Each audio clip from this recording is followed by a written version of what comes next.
Tonight marks the end of an era. The final bell tolls for a legend, John Cena. Love him? We're not even going to do the hate today. Love him even more now. His career, his legacy, and especially his absolutely insane run in 2025. WWE themselves consider him as the greatest of all time. It's your boy, back with a video. It's been a very long time, had a lot of life challenges going on, and I'm back because I couldn't end 2025 without saying goodbye to one of my favorite personal wrestlers of all time, the one and the only John Cena.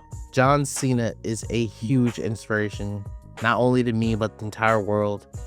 You can talk about his career forever, especially when you're thinking of his run with Make-A-Wish and his run, just how he empowers his mindset. Like, he's the perfect, I don't think you've ever seen a baby face like John Cena before, where like, not only do the boys love him, but the entire company loves him, and like, he loves the company, and you've never seen somebody who's more selfless than John Cena. Does John Cena have his flaws? Duh.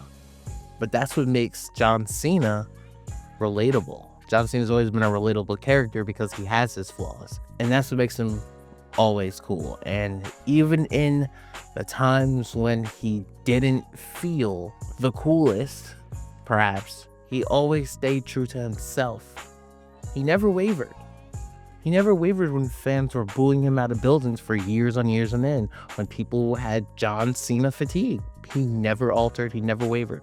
And that's what makes him such, not only a superstar, but that's what makes him so important and so cool and so Mount Rushmore-esque to the WWE. You know, going into 2025, let's be honest, we all thought John Cena would just come back, do his normal retirement run, you know, like the normal, just greatest hits, right? We just thought we were going to get the greatest hits all year round.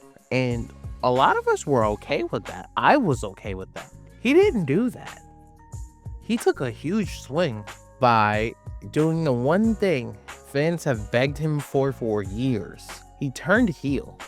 And I know a lot of people say different things about the heel turn. Oh, it didn't work. Or like, it wasn't as good as we thought it would be. That's okay. If you feel that way, that's okay. Because John Cena, maybe he just wasn't built to be a heel all along. And maybe John Cena sacrificing in his last year, turning heel, maybe that shows us that we shouldn't push Cody Rhodes to turn heel. Maybe Cody Rhodes turning heel was something maybe we don't need to see, showing how John Cena turned out. Maybe a heel turn for Cody Rhodes just isn't in the cards, and that's okay. And John turning heel, even though I know people didn't like it, I loved it. I'm not gonna lie to you. I loved John Cena being heel because I love how he's committed to the bit. Instead of John Cena, like, we all hated it, but that was the point. Like, I loved how I watched an interview he did with Chris Van Vliet, and he said basically his job was to ruin wrestling, and that's why the match at WrestleMania 41 was the way it was because he didn't want it to be a classic. He didn't want that to be an all-timer. It was purposely not supposed to be as good. And I actually enjoy that, to be honest with you. Especially in hindsight, when you look at the WrestleMania 41 match, and then you look at their SummerSlam match, which was amazing. That match was absolutely fire. They're two different because they're two different characters. And I'm not gonna lie to you, I do think the heel run made us appreciate John Cena more, because when John Cena turned back to a babyface, and when his theme song hit at SummerSlam and it came out in all black, and then the colors came back, the crowd went crazy. Everybody lost their mind. John Cena is just an amazing character. No matter what you say, he's an amazing character, but he's not a character. He's a human being. And I think that's what really makes John Cena so special, is because he's him. He doesn't have a different character name He's John Cena. It's just who he is. And I think that's what makes him so relatable and why fans cling to him and love him. And I do think going down the line, that's why people love Cody Rhodes so much, because Cody Rhodes is just Cody Rhodes. That's him. It's who he is. And that's what makes things so interesting to me. Like, the amount of people who are like, oh, John Cena has buried people. John Cena is probably one of the most selfless wrestlers I ever seen. When you look at Stone Cold, when you look at The Undertaker, you think Stone Cold would have lost to Austin Theory at WrestleMania 39? I think not. Do you think Stone Cold would have lost to Solo Sikoa? I think not. Cena has done these things. Cena has never just, like, there's so many booking decisions where I'm like, why is Cena in this? What does this have to do with anything? But John Cena is just like, okay, I'll give it my best go. I will give it everything I have. And sometimes your best is not okay. What's more human than that? And like, man, if there was one thing I wanted to see on this retirement tour that I was pushing for, I was like, we need to see John Cena break 17. And I was so happy when John Cena caught the 17 title because of the way he said it. He said, I'm going to win my 17th championship so I can shake the hand of the person who wins 18. There's nothing more amazing and more brilliant than that. That shows you what the type of superstar John Cena is. You want to talk about the superstar John Cena is? Look what he's doing for his last show. He's having exhibition matches for NXT stars of the future to go against current stars in the WWE. NXT champion Obafemi is going against Cody Rhodes tonight. What if Obafemi beats Cody Rhodes? If the NXT champion beats the WWE champion in a match, do you know what volumes that speaks of? Oh my God. Sol Ruka versus Bayley. You have Javon Evans and Leon Slater on the card. Like, there's so much special moments. And then you look at like some of the matches John Cena has had in this run. Cena versus Punk, Cena versus Orton, excuse me, John Cena versus Logan Paul, a banger. John Cena versus AJ Styles, a banger.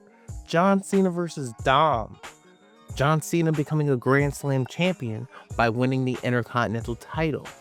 Brilliant. If there was WWE, pretty much, if you really think about it, WWE pretty much put all their eggs in a basket and banked on John Cena in 2025. What other superstar can you say that about? They spent all year simply on John Cena. The championship plans, everything centered around John Cena. And it's everything, and in my opinion, it's everything that I thought that it should be. Because that's what John Cena means to the WWE. I know John Cena has this thing where it's like, you guys are going to forget about me, and it's okay because he wants us to look towards the future. I understand that. In that way, I do understand that. Royal Rumble is coming, so we have to focus on Royal Rumble, and we have to see who's the future. Because right now, you look at the future is Braun Breaker. But let me tell you something, okay? We will never forget John Cena. We will never forget John Cena. You'll never forget the first time you seen John Cena. Like, some of John Cena's moments, bro, his whole feud versus Edge, John Cena's whole feud versus Randy Orton, his whole feud versus CM Punk, John Cena versus JBL at Judgment Day. That's when I knew, oh, John's gonna be the face of the WWE. Because that match was amazing. John Cena versus RVD, ECW One Night Stand. And one of the things about John Cena versus The Rock, and one of the coolest things about John Cena to me is John Cena might be one of the most underrated wrestlers I've ever seen on the microphone in my life. I know that we consider The Rock, Paul Heyman, Roddy Piper as Stone Cold, as some of the best workers on the microphone, the best guys on the stick. We don't talk about John Cena enough. John Cena on the microphone is beyond deadly.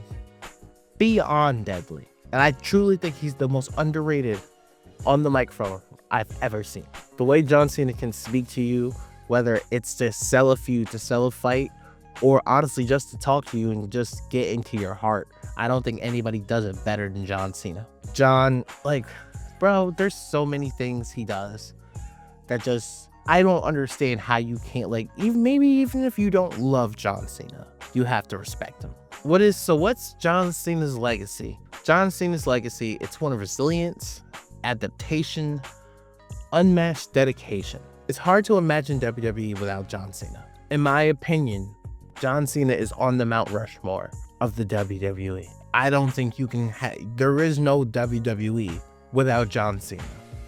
When you look at some of the great wrestlers that he came up with, Batista, Randy Orton, Edge, Undertaker, Kane, Triple H, HBK. I love all of those guys. I respect all their work. But when you look at the 2000s, I don't think WWE survives or gets to that next level without John Cena. To me, John Cena is on the Mount Rushmore of the WWE because he is more detrimental than I do think people realize. And lastly, man, I just want to say, John Cena, thank you.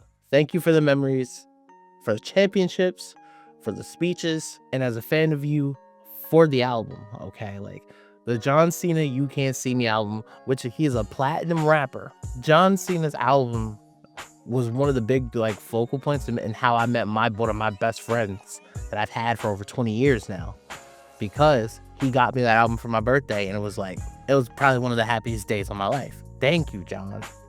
What was your favorite John Cena memory? Let me know in the comments below. If you enjoyed my parting gifts to John Cena, please like and hit that comment below. Please hit that like button, subscribe for more wrestling content. And tonight we will give our final salute to John Cena. Man, I am so excited, man. I'm just so happy. I am back. And I can't wait to just drop more videos and get really back into wrestling, especially as we kick things off with the Royal Rumble. Thank you guys for listening.